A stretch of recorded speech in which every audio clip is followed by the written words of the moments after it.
সেই কুরবানির ইতিহাস আমাদের কাছে কিভাবে আসলো? হযরত ইব্রাহিম আলাইহিস সালাতু ওয়াস সালাম এবং হযরত ইসমাঈল আলাইহিস সালাতু ওয়াস সালাম এই পিতার পুত্রের সেই ঐতিহাসিক আত্মত্যাগের বিনিময়ে আল্লাহ রাব্বুল আলামিন আমাদের জন্য কুরবানিকে ওয়াজিব করে দিয়েছেন। আল্লাহিল কাযিব ওয়া আকসারুহুম লা ইয়াকিলুন।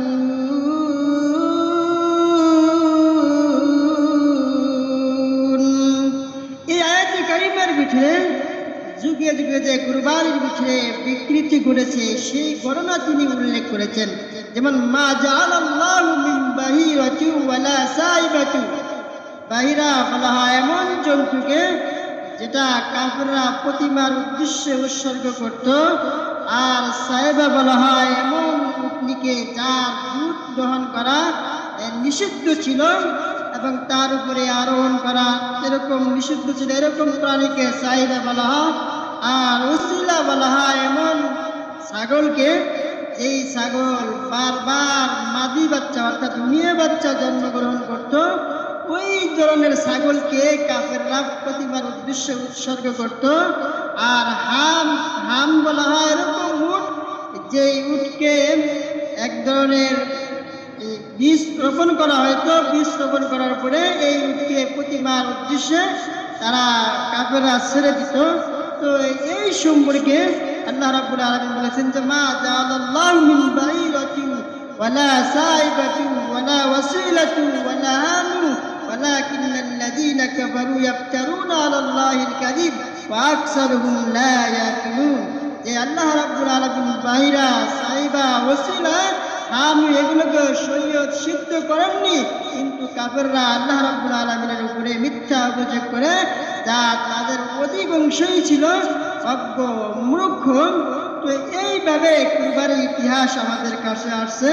তো কুরবানি সম্পর্কে অনেকের অভিযোগ আছে যে বিশেষ করে আমাদের দেশে যারা বুদ্ধিজীবী, এই কুরবানি আসলেই তারা কুরবানির পশু সম্পর্কে অনেক গবেষণা করে।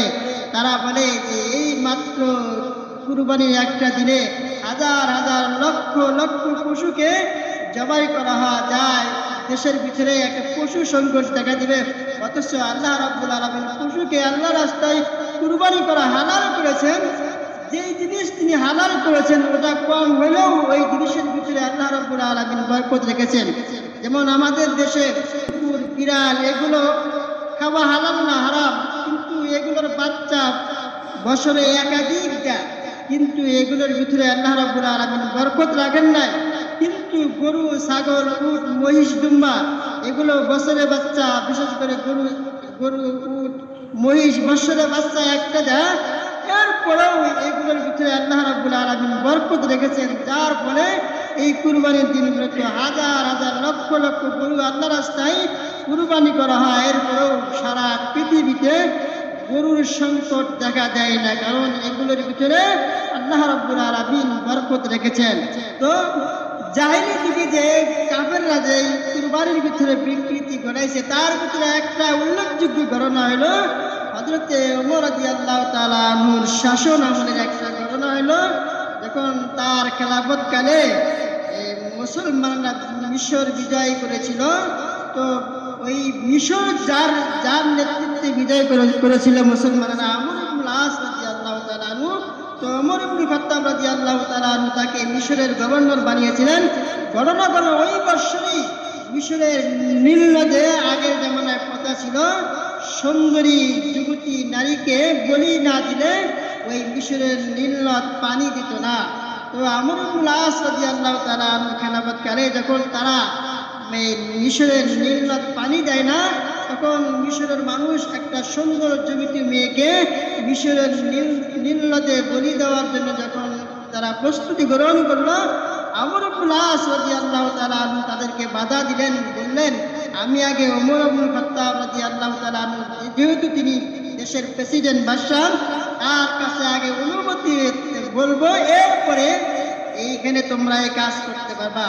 ওমর রাদিয়াল্লাহু তাআলা আনহুর কাছে খবর গেল যে মিশরের নীল নদ পানি দেয় না, সুন্দরী যুবতী মেয়ে যদি বলি না দেওয়া তাহলে পানি দেয় না, আর পানি না দিলে এদেশের কৃষকরা কিভাবে ক্ষেত চাষাবাদ করবে?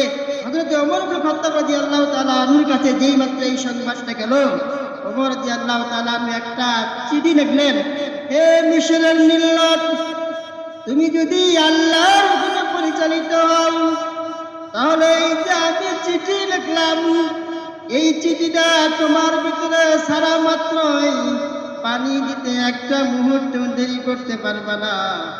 আর যদি তুমি আল্লাহর হুকুমে পরিচালিত না হও, তাহলে তোমার মতো নীল নদের পানির আমাদের কোনো প্রয়োজন নাই।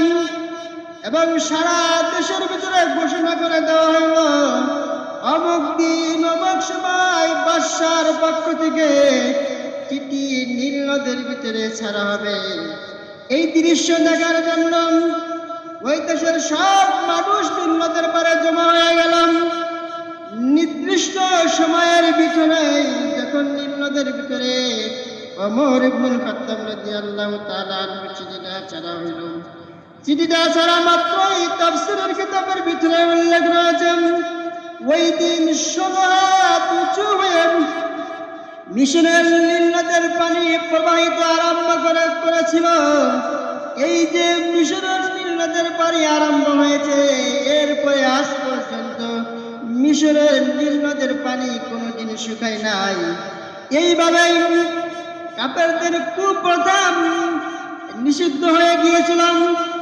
এজন্য মোহতারাম হাজির, সেই কুরবানির ইতিহাস আমাদের কাছে কিভাবে আসলো? হযরত ইব্রাহিম আলাইহিস সালাতু ওয়াস সালাম এবং হযরত ইসমাঈল আলাইহিস সালাতু ওয়াস সালাম, এই পিতার পুত্রের সেই ঐতিহাসিক আত্মত্যাগের বিনিময়ে আল্লাহ রাব্বুল আলামিন আমাদের জন্য কুরবানিকে ওয়াজিব করে দিয়েছেন। এছাড়া আরো অনেক ইতিহাস আছে। আর একটা ইতিহাস আছে বনি ইসরাইলের ইতিহাস। হযরত মূসা আলাইহিস সালাতু ওয়াস সালাম, তার উম্মত ছিলেন বনি ইসরাইলগণ। এই বনি ইসরাইলরা যখনই কোনো বালা মুসিবতে আক্রান্ত হইতো, তখনই মূসা আলাইহিস সালাতু ওয়াস সালামের কাছে তারা ছুটে যাইতো, গিয়া বলতো, তুমি আল্লাহর কাছে আহ্বান করো যাতে আল্লাহ আমাদেরকে এই বিপদ থেকে হেফাজত করেন, আমরা মুসলমান হবো, ঈমান আনবো।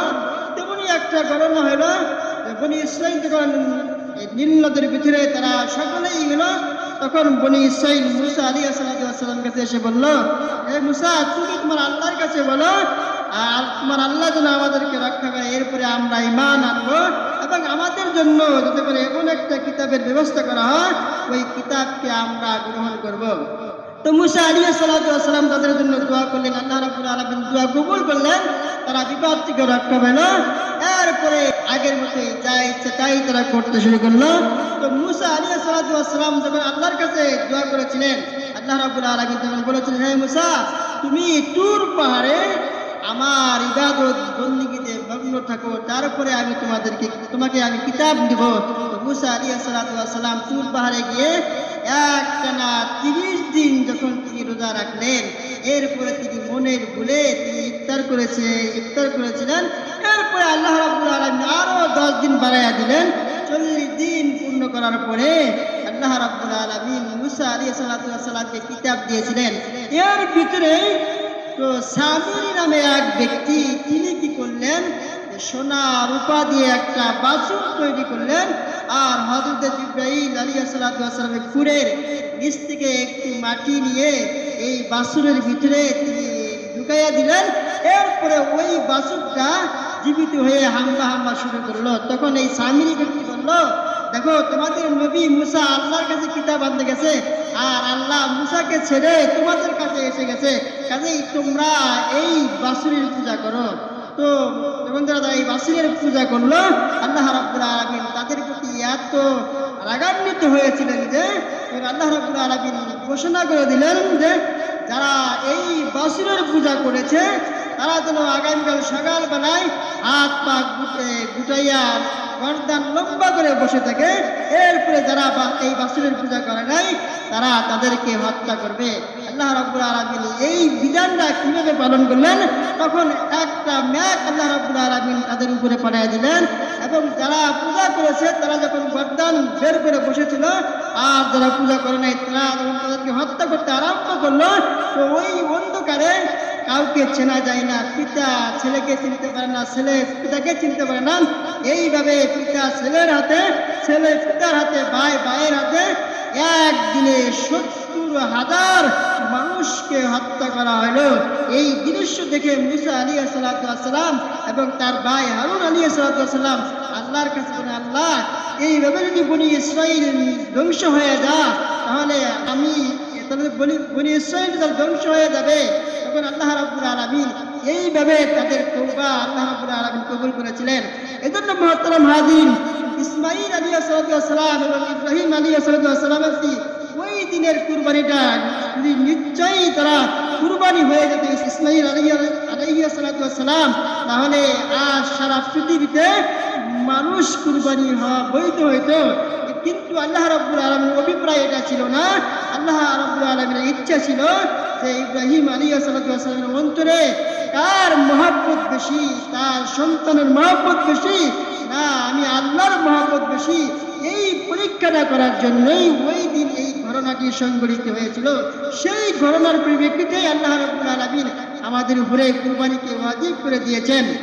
এখন এই কুরবানির পশু আমাদের দেশে হলো 6 প্রকার কুরবানির পশু আল্লাহ রাস্তায় জবাহ করা বৈধ।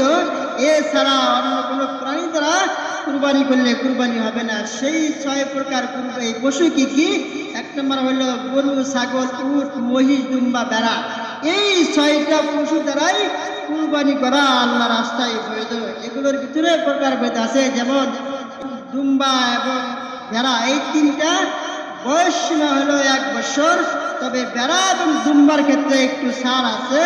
এই ভেড়া এবং দুম্বা যদি মোটা দাদা হয়, 6 মাসেরও হয়, 1 বছরের পরিমাণের যদি ভেড়া এবং দুম্বার ভিতরে ছেড়ে দেওয়া হয়, তাদের সমান মনে হয়, তাহলে ওই 6 মাসের ভেড়া দুম্বা দ্বারাও কুরবানি করা জায়েজ আছে। আর 2 নম্বর হলো গরু এবং মহিষ। এই 2 প্রাণীর বয়স সীমা হলো 2 বছর হতে হবে। 2 বছরের কম হলে ওই এরকম প্রাণী দ্বারা কুরবানি করা জায়েজ হবে না। আর 3 নম্বর হলো উটের ক্ষেত্রে 5 বছর পূর্ণ হতে হবে। এই 6 প্রকার প্রাণীর ভিতরে সর্বোত্তম হইল সর্বপ্রকার দোষ ত্রুটি থেকে কুরবানির পশু মুক্ত হওয়া হইল মুস্তাহাব। আর সেই কুরবানি হলো 4 প্রকার। 1 নম্বর কুরবানি হলো ওয়াজিব কুরবানি, 2 নম্বর কুরবানি হলো নফল কুরবানি, 3 নম্বর ওসিয়তের কুরবানি আর মান্নতের কুরবানি। এই 4 প্রকার কুরবানির ভিতরে প্রথম 2 প্রকার কুরবানি অর্থাৎ ওয়াজিব এবং নফল কুরবানি, এই 2 প্রকার কুরবানির গোশত ধনী গরিব মিসকিন সব ধরনের মানুষ ভক্ষণ করতে পারবে, এখানে কোনো বাধা নাই।